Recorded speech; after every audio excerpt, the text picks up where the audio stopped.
بسم اللہ الرحمن الرحیم۔ السلام علیکم ورحمۃ اللہ۔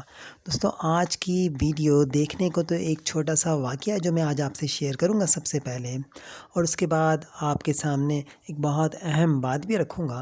دوستو، یہ واقعہ دراصل یہ ہے کہ فرانس کی ایک سپر مارکیٹ میں برقع پہنے اور نقاب اوڑھے ہوئے خاتون ادائیگی کے لیے کیش کاؤنٹر پر پہنچتی ہے۔ کیشیئر، جو ایک عرب خاتون تھی، برقعے والی عورت کو دیکھ کر نہایت نفرت سے کہنے لگی کہ ان مسلمانوں کو اپنا برقع اور نقاب اپنے ملک میں چھوڑ کر آنا چاہیے تھا۔ یہاں فرانس میں آ کر ایک اور مصیبت میں اضافہ کر دیا۔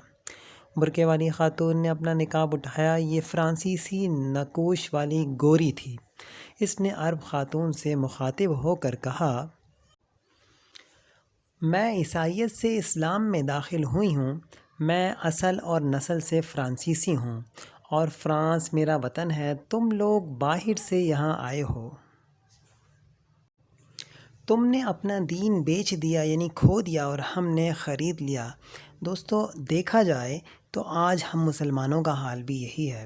ایک چھوٹی سی مثال آپ کو دوں گا کہ ہم لوگ اپنی آفس کے لیے، ہم لوگ دیکھتے ہیں اپنے کاروبار کے لیے، اس کے علاوہ دیکھا جائے تو اگر ٹرین ہو تو اس کے لیے صبح 4 بجے بھی اٹھ جائیں گے۔ آفس کے لیے 7 بجے لوگ ایسے ٹائم پہ پہنچتے ہیں جیسے اللہ اکبر، اللہ کی پناہ، لیکن اللہ اکبر، اللہ کا منادی مؤذن بلائے، اللہ بلائیں، ہم صبح سب کیسے سو رہے ہوتے ہیں، ہم سب کے سامنے ہے۔ اب آپ خود بتائیے ہم نے کس کو خدا بنا